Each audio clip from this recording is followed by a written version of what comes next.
ආයුබෝවන් ආරෝග්‍ය පරමාලාභා නිරෝගීකම පරමලාභයයි. පාරම්පරික දේශීය ආයුර්වේද විද්‍යාව මේ තුලින් රෝග සුවපත් කරන්නේ කොහොමද? ප්‍රතිකාර ක්‍රම මොනවද? අද අපි ඇවිල්ලා ඉන්නේ විශේෂ තැනකට. රන්පත සුවපත වෛද්‍ය මධ්‍යස්ථානයේ තමයි අද අපි ඇවිල්ලා ඉන්නේ. ඉතින් මම විශ්වාස කරනවා අපේ ප්‍රේක්ෂක ඔබට අද දවසේ මේ වැඩසටහන බොහෝ සෙයින් සුවිශේෂී වෙයි කියලා.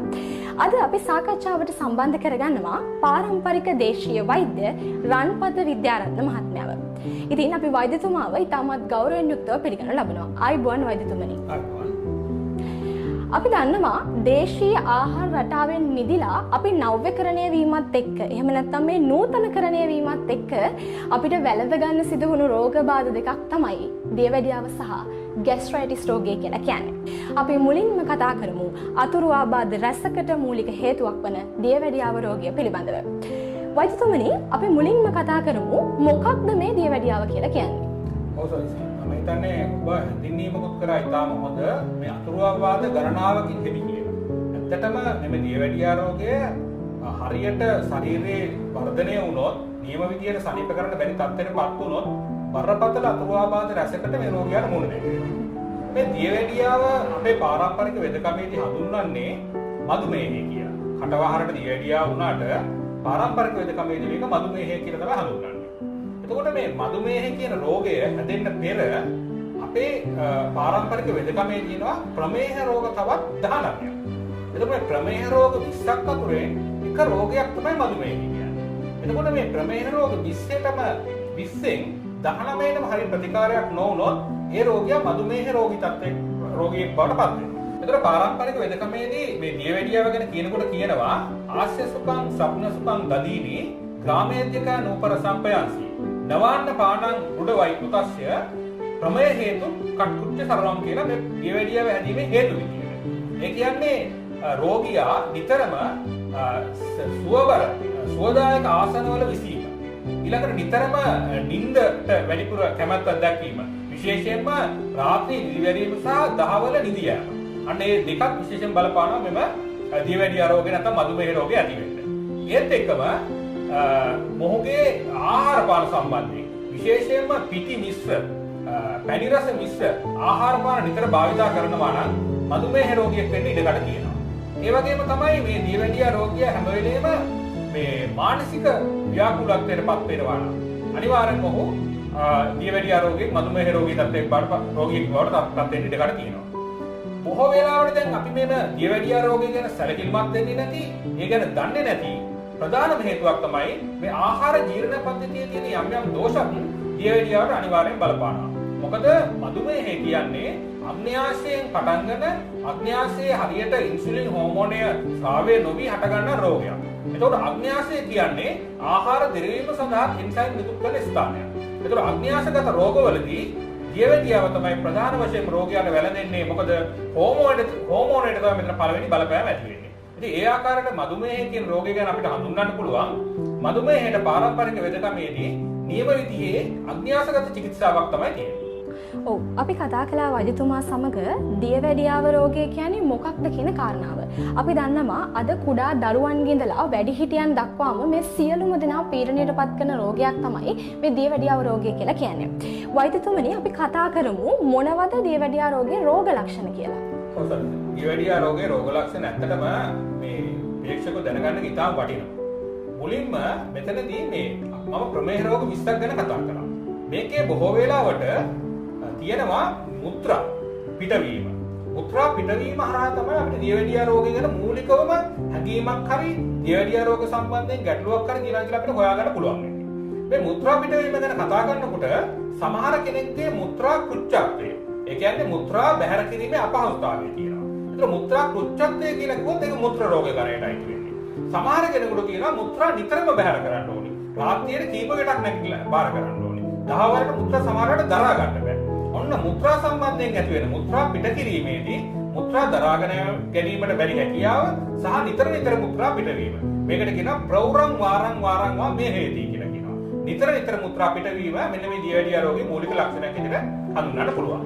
ඊළඟට තමයි දියවැඩියා රෝගියා මුල් අවස්ථාවේදීම ගොඩක් වෙලාවට හිටගෙන ඇවිදින රෝගියෙක් වුණොත් එහෙම ඕ ඇවිදින අවස්ථාවකදී ඕකේ මනස හැම වෙලේම වැඩ කරන්නේ එකතන හිටගෙන ඉන්න. ඕ කැමති හිටගෙන ඉන්න. ඕ හිටගෙන ඉන්න අවස්ථාවක් වුණොත් ඔහු කැමති වාඩි වෙලා ඉන්න.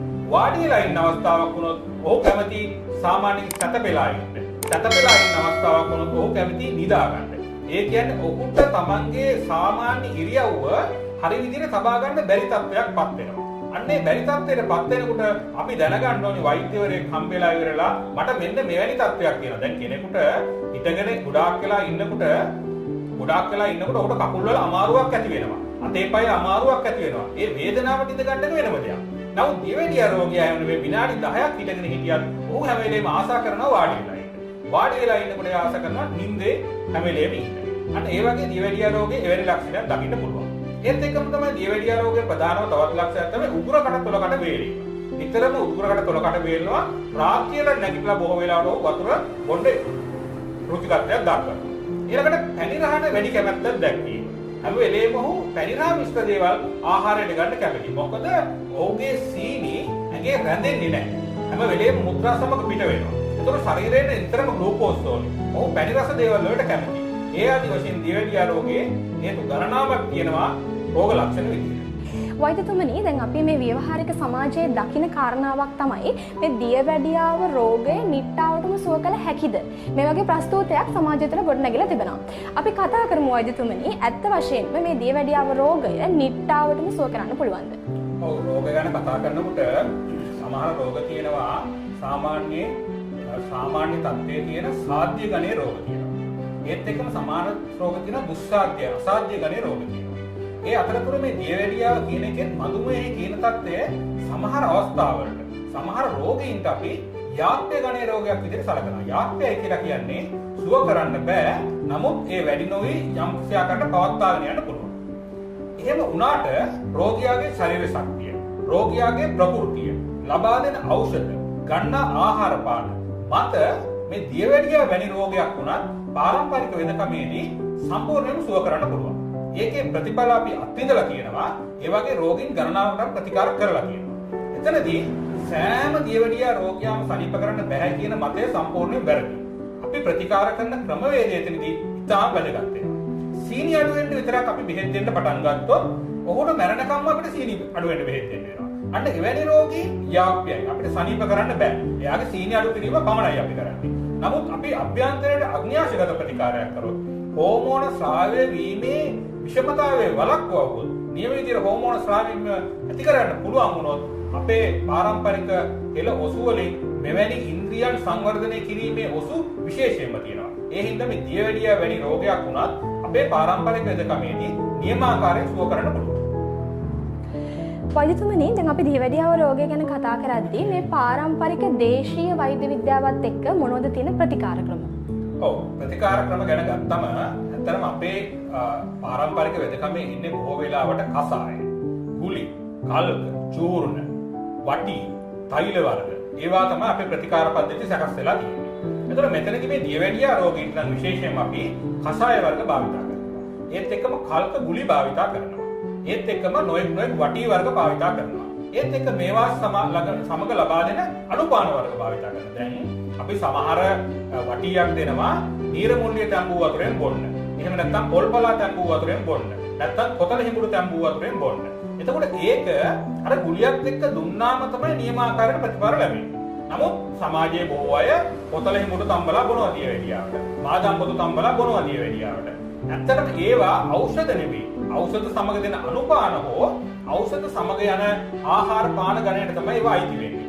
එතකොට ඒ වාගේ රෝගයක් පාලනය කරන්න ඕන රෝගයක් සුව කරනවා නම් ඒවා අපි අනිවාර්යයෙන්ම ඖෂධත් එක්ක සංයෝග කරගන්න ඕනේ. ඉතින් එවැනි ප්‍රතිකාර ක්‍රමයක් තමයි අපේ පාරම්පරික වෙදකමේදී හෙළ වෙදකමේදී මේ මధుමේහ නැත්නම් දියවැඩියා රෝගයට තියෙන්නේ.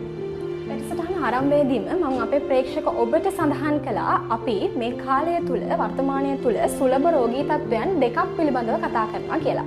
රෝග දිත්වයෙන් අපි දැන් සූදානම් කතා කරන්නට ગેස්ට්‍රයිටිස් රෝගය පිළිබඳව. වෛද්‍යතුමනි අපි මුලින්ම කතා කරමු මොකක්ද ඇත්තටම මේ ગેස්ට්‍රයිටිස් කියලා කියන්නේ? ඔව්. සමහරවිට මෙතන අපි මේ රෝග දෙකම සම්බන්ධ කරගන්න එක වැදගත් කරුණක්. මේ අම්ල පිත්තේ කියන්නේ ગેස්ට්‍රයිටිස් කියලා කියන්නේ මේ පාරම්පරික වෙදකමනේ මේකට අම්ල පිත්තේ කියන්නේ මధుමේහය කියන්නේ එකම තැනකින් හටගන්නා රෝග දෙකක් වුණොත් අනිවාර්යයෙන්ම නිවැරදි. මොකද මේ අම්ල පිත්ත රෝගයට අග්න්‍යාශගත බලපෑමක් තියෙනවා. ඊවැඩිය රෝගයට අග්න්‍යාශගත බලපෑමක් තියෙනවා. මෙම අම්ල පිත්තේදී සිද්ධ වෙන්නේ අම්ලං විදග්ධංච තත්පිත්තං අම්ල පිත්තං කියලා කියනවා. ශරීරයේ තියෙන පිත් කොටස් අම්ලයේ නිසා දූෂිත බවට පත් වෙනවා. විදග්ධ බවට පත් වෙනවා. එතකොට මේ දූෂිත පිට ශරීරයේ පුරාම සැරිසරනකොට අම්ලයේ සමග මේ ශරීරයේ පුරාම මේ දූෂිත පිට සැරිසරනකොට ශරීරයේ නොයෙක් ක්‍රියාවන් ඉතාමත් අපහසුතාවයට පත් වෙනවා. ඉතාමත් තදබලේ ශරීර පීඩාකාරී තත්ත්වයක් ඇති වෙනවා. එතකොට අම්ල පිත්ත රෝගය ගැන තවත් සඳහන් කරනවා නම් අම්ලය නිසා දූෂිත වෙච්ච පිතේ සාමාන්‍ය ස්වභාවය කටුක ස්වභාවයක්. අම්ලය නිසා දූෂණය වුණාම පස්සේ පිතේ තත්ත්වය අම්ල බවට පත් වෙනවා. එම නිසා මෙම රෝගය අම්ල පිත්තය කියලා හඳුන්වනවා. ඔව් වෛද්‍යතුමනි, ગેස්ට්‍රයිටිස් රෝගය වැළඳෙන්න හේතු මොනවාද? ඔව්, අම්ල පිත්ත රෝගය වැළඳීමේ හේතු විදියට විරුද්ධ දුෂ්ටාම්ල විදාහි පිත්ත ප්‍රකෝපිපානාන්න බුජෝ විදත්තා. පිත්තං සෝ හේතු පවිතං පුරායත් තදම්ල පිත්තං ප්‍රවිබන්ත සත්තං කියලා කියනවා. එකිනෙකට විරුද්ධ වූ ආහාර. බොහෝ වෙලාවට ඌරු මස් එක්ක කිරි කනවා නම් යන්න ඒ වගේ විරුද්ධ වූ ආහාර. බර ආහාරයක් එක්ක සැහැල්ලු ආහාරයක් ගන්නවා නම් විරුද්ධ ආහාර. විරුද්ධ ආහාර ගැනීම තමයි ප්‍රධාන වශයෙන් මේ අම්ල පිත්ත රෝගය ඇතිවීමේ ප්‍රධාන හේතුව විදිහට සලකන්නේ. ඊළඟට දුෂ්ට ආහාර කියන්නේ නරක වූ ආහාර ගන්නවා. බොහෝ වෙලාවට ෆ්‍රිජ් වල තියාගෙන, ගෙවල් වල තියාගෙන රත් කර කනවා අන්න නරක වූ ආහාර ගන්නවා. අන්න අම්ල පිත්ත හැදෙන්න හේතුවක්. විදාහි ආහාර, ගිනි බඳන අසුළු ආහාරය කියන්නේ 10 වැඩි කරන ආහාර. පිත තවත් ප්‍රකෝප කරන. අබ, දෙල් වැනි විදාහි ආහාර. ඒත් එක්ක මේකට රසායනික ද්‍රව්‍ය මිශ්‍ර ආහාරات එකතු වුනම තවත් ශරීර උෂ්ණත්වයේ දාහ ගතිය වැඩි වෙනවා. ඊළඟට පිත ප්‍රකෝප කරන ආහාර. මේවා අම්ල පිත්ත රෝගයේදී ඊටම අගුණතාවයක් දක්වනවා. ඊළඟට කෙනෙක්ගේ මානසික තත්ත්වය, මනස සහ අම්ල පිත්ත රෝගය එක්ක ඊටම ළඟ සම්බන්ධතාවයක් තියෙනවා. මානසික ආතතිය වැඩිකම, නිතරම ඔහු ක්‍රෝධයෙන් සිටීම, නිතරම අධික දුකෙන් සිටීම, නිතරම මානසික ව්‍යාකූලත්වයෙන් සිටීම මෙම අම්ල පිත්ත රෝගය ඇති කිරීමට සහ ඒ සුව කරන්න බැරි වෙන්නත් හේතු වෙනවා. ඒ හින්දා මේ මානසික ආතතිය ඊළඟට මනසේ ඇති වෙන ප්‍රශ්නත් මෙම අම්ල පිත්ත රෝගය සඳහා ඊටම ළඟින් බලපෑම් ඇති කරනවා. අද දවසේ ටීවී නරඹන ඔබට අපේ ප්‍රේක්ෂකයන්ට මේ ગેස්ට්‍රයිටිස් රෝගය පිළිබඳව එහෙම නැත්නම් මේ ગેස්ට්‍රයිටිස් රෝගයේ රෝග ලක්ෂණ මොනවද කියන කාරණාව ගැන අපි පැහැදිලි කරමු වෛද්‍යතුමනි. ඔව්, අම්ල පිත්ත රෝගයේ රෝග ලක්ෂණ ගැන කතා කරනකොට විශේෂයෙන්ම නූතනයේ බහුලවම තියෙන්නේ මේ උගුරට එන එක, බඩ දැවිල්ල, ඊළඟට බඩ පුරවලා දැමීම ඔය වගේ ලක්ෂණ තමයි තියෙන්නේ. නමුත් විශේෂයෙන්ම අපේ පාරම්පරික වෙදකමේදී හඳුන්වනවා අම්ල පිත්තේදී අවිපාක ක්ලමෝත් ක්ලේශ පිත්තාම්ලෝද්ගාරකම්. අවිපාකය කියන්නේ ආහාර නිස්පරිදි ජීර්ණ නොවීම. නමුත් නූතනයේ දන්නේ බඩ දනකොට විතර අම්ල පිත්තේ තියෙනවා කියලා. නමුත් ආහාර හරියට පාකයටපත් වෙන්නේ නැති වෙනකොට, ආහාර දිරවන්නේ නැති වෙනකොට අම්ල පිත්තේ රෝග ලක්ෂණයක් විදිහට පෙන්නනවා. ක්ලමෝත් ක්ලේශ. ශරීරයේ වෙහෙස නොවි වෙහෙස දැනීම. ඒ කියන්නේ කුඩා වැඩක්වත් උහුට කරන්න බෑ. Taman වෙහෙස නොවි තාම වෙහෙසකාරී පුද්ගලෙක් බවට පත් වෙලා වගේ තමයි Tamanට තේරෙන්නේ. ඊළඟට අම්ල රසයේ තිත්ත රසට උගුරට එන තිත්තාම්ලෝද්ගාර. තිත්ත රස අම්ල උගුරට එනවා, තිත්ත රසට එනවා අම්ලය. ඊළඟට බර බව, ශරීරයේ බර බව. අන්න ඒ වගේ ලක්ෂණ විශේෂයෙන්ම අම්ල පිත්ත රෝගයේදී මූලික රෝග ලක්ෂණ විදිහට දකින්න පුළුවන්. මේක ඊට අමතරව ඌර්ධගත අම්ල පිත්තය සහ අධෝගත අම්ල පිත්තය කියලා ප්‍රභේද වෙනවා. එම දෙකේ රෝග ලක්ෂණ වෙන වෙනම තියෙනවා. රෝගියාගෙන් රෝගියාට ඔහුගේ ප්‍රകൃතිය මත ඒවා වෙනස් වෙන අවස්ථාවන් තියෙනවා. වෛද්‍යතුමනි, අපි කතා කරමු මේ ગેස්ට්‍රයිටිස් රෝගයට ආයුර්වේද වෛද්‍ය විද්‍යාව තුළ මොනවද තියෙන ප්‍රතිකාර කියලා. ඔව්, පාරම්පරික වෙදකමේදී ඇත්තටම කියනවා නම් පාරම්පරික වෙදකමේ තියෙන ස්වභාවික ඖෂධ තමයි නියම ආකාරයට මේ ආම්ලිකභාවය නැති කරලා වාෂ්පීකරණ බවට පත් කරන්න පුළුවන් තත්ත්වයේ තියෙන්නේ. මොකද අපි ගන්නා සියලුම ස්වභාවික ආහාර ශාකචාර ඖෂධ. ඒතර මේ ශාකචාර වලින් හැම වෙලේම ආම්ලිකත්වයේ හැම වෙලේම විශාල ප්‍රහාරයක් එල්ල කරනවා. එමේ හින්දා පාරම්පරික වෙදකමේදී බොහෝ ශාකචාර ඖෂධ, ඒකත් කසාය, ගුලි, කල්ක චූර්ණ ආදී වශයෙන් අපි යොදා ගන්නවා. හැබැයි මෙතනදී විශේෂ වැඩක් අපිට කරන්න සිද්ධ වෙනවා. අම්ල පිත්ත රෝගියාගේ අම්ලයේ ශරීරයේ පුරාම රක්තයත් එක්ක මිශ්‍ර වෙලා ගමන් කරනකොට එම රක්ත ශෝධනය අපි සිද්ධ කරන්න ඕනේ. එම රක්ත ශෝධනය සාමාන්‍ය රක්ත ශෝධනයක් නෙවෙයි. අම්ලය අඩංගු රක්තයේ ශෝධනය කිරීමේ ප්‍රතිකාරයක් තමයි කරන්න ඕනේ. ඒතර අම්ලය අඩංගු රක්ත ශෝධනය කිරීමේ ප්‍රතිකාරයක් කරන්න සඳහා සුදුසු ඖෂධ, ගහකොළ වලින් ලබා ගන්න ඖෂධ, කෂාය වර්ග ගොඩාක් අපේ පාරම්පරික වෙදකමේදී තියෙනවා. ඒ ආකාරයට තමයි අපි පාරම්පරික වෙදකමේදී මම අම්ල පිත්ත රෝගය සඳහා ඖෂධ දන්නේ. විශේෂයෙන්ම අපේ පාරම්පරික වෙදකමේදී අපි සියලුම ඖෂධ අපි විසින් ලබා දෙනවා. මොකද රෝගීට මේ ඖෂධ හොයා ගැනීමේදී නොයෙකුත් ගැටලු ඇති වෙන්න පුළුවන්. එහෙනම් සියලුම ඖෂධ අපි ලබා දීලා තමයි මෙම රෝගය සුවපත් කරන්නේ. වෛද්‍යතුමනි දැන් අපි කතා කළා මේ ආයුර්වේද වෛද්‍ය විද්‍යාවත් එක්ක මේ ગેස්ට්‍රයිටිස් රෝගයට අපිට කරන්න පුළුවන් පිළියම් මොනවද කියලා. අපේ වැඩසටහන බලන ප්‍රේක්ෂකයන්ට අපි කතා කරමු, ඔවුන්ට සඳහන් කරමු, දැනුවත්භාවය ලබා දෙමු අපි මේ ગેස්ට්‍රයිටිස් රෝගය සඳහා අපිට නිවස තුලදී කරගන්න පුළුවන් ප්‍රතිකාර ක්‍රම මොනවද කියලා. ඔව්, ඇත්තටම ඒකත් ඉතාම වැදගත්. හැබැයි මම මේ කියන්නේ අත්බෙහෙත්. අත්බෙහෙත් කියන්නේ රෝගයක් සුව කරන්න පුළුවන් තත්ත්වයේ තියෙනව නෙමෙයි. නමුත් රෝගයක උත්සන්න අවස්ථාව යම් ආකාරයකින් පාලනය කරන්න පුළුවන් අත්බෙහෙත්. තදබල ලෙස බඩේ දැවිල්ල එනවා නම්, ඔක්කාරයට එනවා නම්, නිතර ඔහු එකකින් පීඩා විඳිනවා නම්, ඔහුට తాවකාලික පාවිච්චි කරන්න පුළුවන් මේ බෙලි කටු. ඒ කියන්නේ බෙලි ගැට අරගෙන චූටි කෑලි වලට කපලා එම කටු කුඩු කරලා අපිට හොයාගන්න පුළුවන් නිතරම හැමතැනම තියෙන තුඹ ගස කියන එක. තුඹ ගස වේලලා එයත් කුඩු කරලා ඒ දෙක එකට මිශ්‍ර කරලා කෝපි වගේ හදාගෙන බොන්න පුළුවන්. ඒ අම්ල පිත්ත සඳහා තියෙන අත්බෙහෙතක්. හැබැයි මේක දීර්ඝ කාලීනව පාවිච්චි කරගෙන යන්න එපා අම්ල පිත්තේ සනීපේ කියලා. මේක අත්බෙහෙතක් විදිහට අපිට පාවිච්චි කරන්න. ඊළඟට කිතුල් පිටි කියන්නේ අම්ල පිත්ත රෝගය සඳහා ඉතාම ප්‍රත්‍යක්ෂ ඖෂධයක්. කිතුල් පිටි, කිතුල් පැණි, කිතුල් ලකුණු හැම එකක්ම අම්ල පිත්ත රෝගය සඳහා ඉතාමත් හොඳයි. ඒතර කිතුල් පිටි කැඳ හදාගෙන බොන්න පුළුවන්. කිතුල් හැලප හදාගෙන බොන්න පුළුවන්. හැලප හදාගෙන කන්න පුළුවන්. ඒතකොට මේ ආකාරයට කිතුල් පිටි පාවිච්චි කරන්න පුළුවන් අම්ල පිත්ත රෝගය සඳහා. ඊළඟට සීතල ජලය පානය කිරීම. සීතල ජලය පානය කරාම මම කියන්නේ ෆ්‍රිජ් එකේ තියලා කූල් වතුර බොන්න කියලා නෙමෙයි. අපි ගුරුලේත්වක දාගෙන, මැටි වලින් සකස් කර මුට්ටියක දාගෙන ඒ වතුර තියෙන්න දැරලා රැයට දාලා උදේට තියෙන්න දැරලා ඉවරලා බොනවා නම් මෙම අම්ල පිත්ත රෝගය සඳහා ඉතාමත් හොඳ පානයක් විදිහට හඳුන්වන්න පුළුවන්. වතුර කියන්නේ හැම පැත්තෙම අපිට ඉතාමත් හොඳයි. ඒත් එක්කම මේ මුං ඇට වගේ දේවල්, මුං ඇට කිරිබත්, උහුල්, ගස්ලබ් අන්න ඒ වගේ දේවල් මේ අම්ල පිත්ත රෝගය සඳහා වර්ධනය වීම වළක්වා ගැනීම සඳහා තදබල පීඩාකාරී අවස්ථාවකදී භාවිතා කරන්න පුළුවන්. හැබැයි මේවා දිගින් දිගටම පාවිච්චි කරලා රෝගය සුවපත් කරගන්න යන්න උත්සාහ කරන්න එපා. රෝගයක් වැළඳුනාම එම රෝගය සුවපත් කරන්න අපි ඖෂධ ලබා යුතුයි. ආහාර පාන වලින්වත් ඇවතුම් පැතුම් වලින්වත් රෝගය පාලනය කරනවා විනා සුවපත් කරන්න බෑ. හැබැයි රෝගය උත්සන්න වුණොත් ඒ වගේ පාලනය කරන්නත් බෑ. ඒ සඳහා ප්‍රතිකාර ගත යුතුමයි. මම විශ්වාස කරනවා ඔබේ සුවතාවය, ඔබේ නිරෝගීතාවය උදෙසා මේ කරුණු ඔබේ ජීවිතයට බොහෝ සෙයින් වැදගත් වෙනු ඇති බවට. අපි ඔබට ආරාධනා කරනවා ඔබට පවතින රෝගී තත්ත්වයන් සඳහා ප්‍රතිකාර ලබා ගන්නට මේ දේශීය වෛද්‍ය විද්‍යාවෙන් ප්‍රතිකාර ලබා ගන්නට ඔබට අවකාශය උදා වෙනවා. පැමිණෙන මෙම ස්ථානයට රන්පත සුවපත වෛද්‍ය මධ්‍යස්ථානයට මෙහිදී ඔබට හැකියාව ලැබෙනවා. රන්පත විද්‍යාරත්න වෛද්‍යතුමා සමග මේ පිළිබඳ ප්‍රතිකාර කතා කරන්නට, මේ ප්‍රතිකාර සඳහා යොමු වන්නට අපි ඔබට ආරාධනා කරනවා. අමතන්න 071 900 4000 දුරකථන අංකයට ඔබට හැකියාව ලැබෙනවා. පාරම්පරික දේශීය වෛද්‍ය විද්‍යාවෙන් ඔබට පවතින රෝග සඳහා සුවය ලබා ගන්නට. ඉතින් අද වැඩසටහනට සම්බන්ධ වුණු පාරම්පරික දේශීය වෛද්‍ය රන්පත විද්‍යාරත්න වෛද්‍යතුමාට බෙහෙවින් ස්තුතියි. ආයුබෝවන්. අදට අපි ඔබේ නිවසින් සමගෙන යනවා. තවත් දවසක ඔබ හමු වෙන සුබ බලාපොරොත්තුවෙන්.